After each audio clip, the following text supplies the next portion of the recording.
Coming up on today's show, we'll be taking you through all the big releases from the month of May. We'll be sitting down with the stars of Polite Society. And we'll be telling you how you can enjoy Eurovision at your local Cineworld cinema.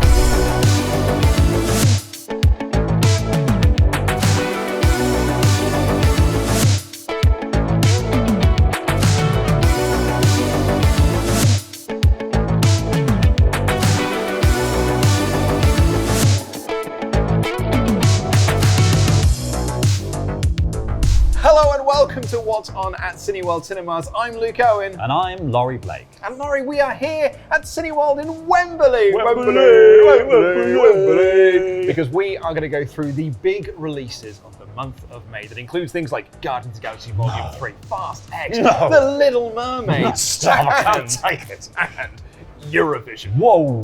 So let's go and use our unlimited cards and get some money off the old snack, shall we? All right, Rachel, let's go. All right, okay then.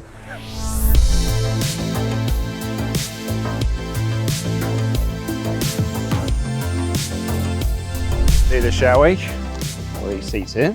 Oh, the customary. Let's have a look. Little nacho. Little nacho. Little nacho with my cheese. Oh, that's good. Give me that little bit of yellow. This is only salted. Yeah, I've got salted. Just salted? Yeah, just salted. Not sweet and salted? No, just salted. You're outrageous. Well, I also get 10% off because I'm an unlimited card holder. We've got a couple of big movies that are out today, including Big George Foreman, The Miraculous Story of the Once and Future Heavyweight Champion of the World, The Unlikely Pilgrimage of Harold Fry, and Polite Society. Now, there were posters for Polite Society when we were coming in.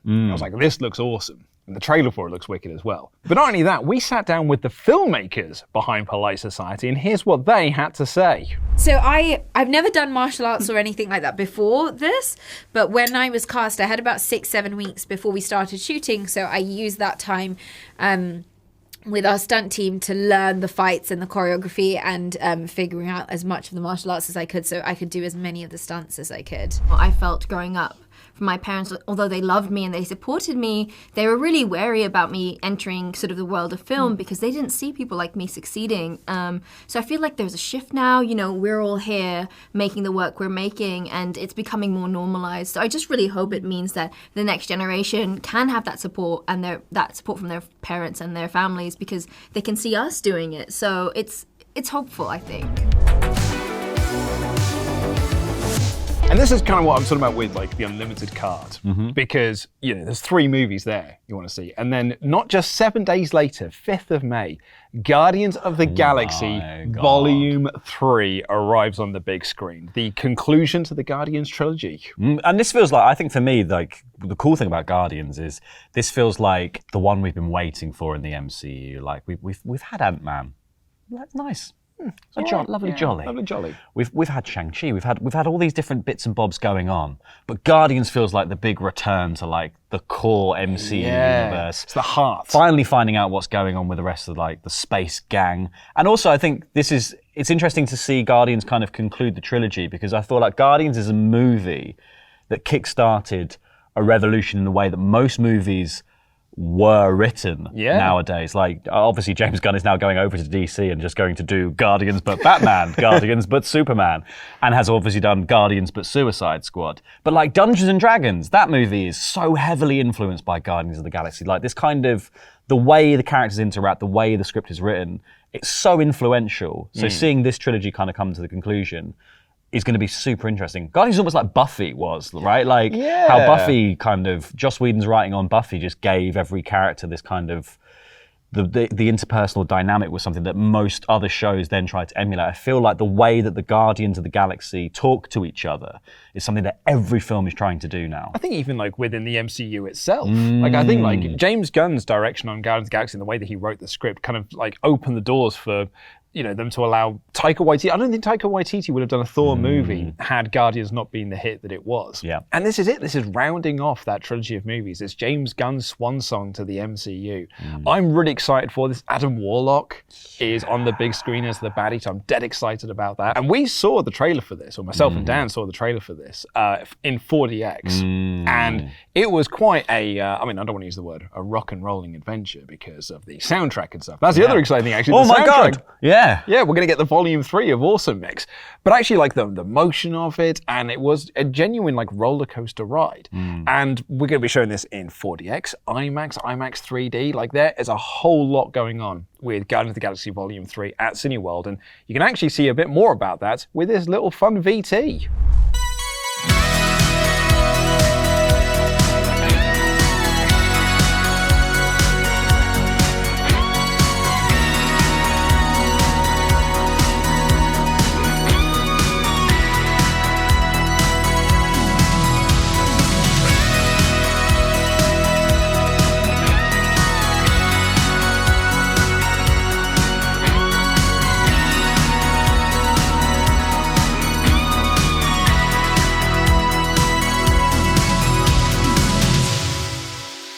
And there's even more films coming your way that you can use your unlimited card on. Because the following week after that, we've got a movie out called Love Again. Now that's exciting in and of itself. However, if you are an unlimited card holder, you can go to a free unlimited screening of that movie a couple of days early on May 8th. I feel like these are the big perks of the unlimited card, right? It's not just go and see every single film when it's out in the cinema, without having to buy separate tickets for every single thing. Like, it's a great deal as it is, but then the fact that you can just go and see things before anyone else. Yeah. The exclusivity is what you're really after here. And it's essentially just the price of 2 cinema tickets. Exactly. And then, like, for the rest of the month, you're like, just go whenever I want. Yeah. I'll go every single day if I fancy it, and get all my perks on top of that. You do. Which I often do. do. It's amazing I get any work done. You don't.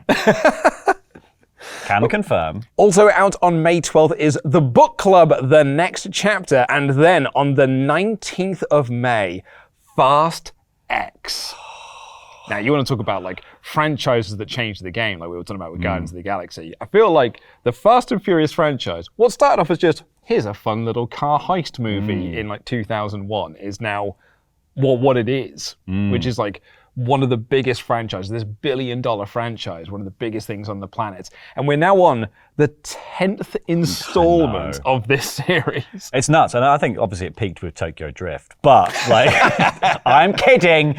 I think what's amazing about Fast X and what the Fast and Furious franchise in general is that they've always found the next level of thing to do with car. I would have thought that they'd have exhausted everything you could do. Exhausted, pun intended, with cars, but they have not. Every single time they've gone, like, leveled up, it's like cars versus tanks, cars versus helicopter, Cars versus icebergs. yeah, cars versus. They just find something else every single time. But yeah, I can't believe we're in the 10th installment of this. And yeah, you're right. It feels like it's getting madder and madder and madder. And I actually think one of the big appeals of going to see Fast X to be like, well, what are they going to do this time? I know, right? Like, I think these are some of the most complicated, well thought out spectacles in cinema. Just in terms of, like, all those heist scenes, race scenes, whatever bit of driving they've decided they're going to do for this. We're just going to have a Lamborghini go up, like, do a flip and land over here and do all this other stuff. What if the next version of this is the cars are also, like,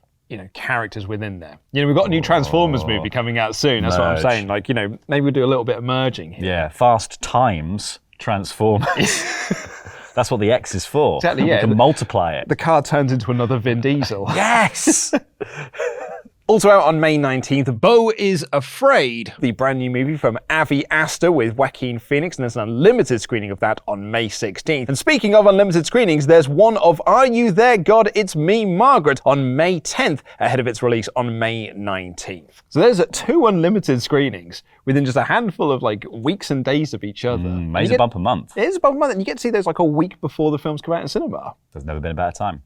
Because then on May 26th is the release of the latest live-action version of a Disney classic, as The Little Mermaid is released in IMAX and 4DX. People think that, you know, hey, what we're going to do next? They've actually announced Moana recently, with The Rock returning to be Maui. Because of course The Rock's back. Because of course he was like, I think most of it is actually just the original cast. Yeah. We'll just do a live-action version of it. I mean, that's fair enough. I'm in for That's it. the correct way to do it. I think this is going to be a really interesting one to see, because I think Disney is always, with their live-action versions, lavished detail and attention and tried their best to bring these kind of really fantastical, rich worlds to life in a semi-realistic manner. So, and I think Little Mermaid, with these kind of brilliant coral underwater kingdoms is going to be one that's just going to look amazing on the big screen. Yeah, particularly in like 4DX and IMAX and that sort of thing. You're like really taking in all the detail. And what I kind of really enjoy about these live action remakes is back when it was an animated thing, it was, hey, we've got this celebrity to be the voice of this person. Whereas now it's like, hey, we've got this celebrity. It's Javier Bardem. You know, it's Melissa McCarthy. It's like we're taking, and you know, some of these unknown actors as well, but we're also putting these big name characters, these big name actors into iconic roles. Yeah, it's really like getting, it's just that nice kind of, it's like theatre almost, of getting the chance to sort of like see somebody else take on a really famous role and give it their own spin. Also released on the 26th is About My Father, and we have an unlimited screening of Sisu on the 17th ahead of its 26th of May release. There's more unlimited screens. We're handing these things out for nails, more or less. So many! And, you know, if I want to just add some more things on top, because this is a bumper month for movies, but if I could just add an extra couple of bits on, Transformers, the latest Transformers movie, tickets are on sale for this now. I'm so excited. I mean, so Bumblebee was like peak of the Transformers franchise, and I'm really excited now. They're basically like, oh hey, what if we did Beast Wars as well? Beast Wars is the best Transformers cartoon. Beast Wars was easily the best Transformers cartoon. I cannot wait to see those characters brought to the big screen, because also they've been keeping the Predacons off screen for all the trailers. I want to see the Predacons. We've also got another unlimited screening to hand your way on the 9th with The Eight Mountains, and we've got an IMAX screening of Ponny and Sylvan Part 2, which is incredible to see. Plus, we've got your usual event cinema like the Met Opera Live in HD 2023 Champion on Saturday 29th of April, autism-friendly screening of the Super Mario Bros. Movie on Sunday the 7th. You can see the National Theatre Live's version of Best of Enemies on Thursday the 18th, the Met Opera Live doing Don Giovanni on Saturday the 20th, the Royal Opera House's live ballet version of Sleeping Beauty on Wednesday 24th, and Roger Waters' This Is Not a Drill live from Prague on Thursday the 25th. And if that was not enough, do you like Eurovision? I love Eurovision. What if you could come and watch Eurovision in a cinema screen with a load of other people who are dead excited for Eurovision? That sounds like that actually sounds like loads of fun. It's like a brilliant evening. It's like a great, everyone loves a Eurovision party. And this sounds like probably the best way to be at Eurovision without actually being at Eurovision. Yeah, you get all the sense of scale, you get all the drama, you get to see all the kind of crazy choreography and all the dancing and stuff up close, like with kind of excessive detail. That's That's perfect. If you're at home and you're thinking like, well, my TV's massive, it's not as big as a cinema screen. No, it's absolutely not. I can guarantee you it's not. So this feels like a much grander way to enjoy Eurovision. Yeah, and I think the fact also that, it's not just you and your friends kind of having, like, I think everyone loves Eurovision for the, there is some very good music at Eurovision. There's also some very just funny acts. Yeah. And being in a room full of people also enjoying that is only going to heighten the high moments and make the funny moments even funnier.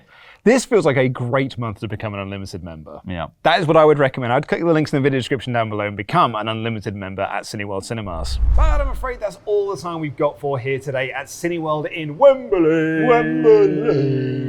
And you can check out all the movies that we've discussed today using the links in the video description down below. Or you can listen to this in podcast format wherever you get your podcasts from. So check us out there. But until next month, I have been Luke Owen. And I've been Laurie Blake. And that's what's on.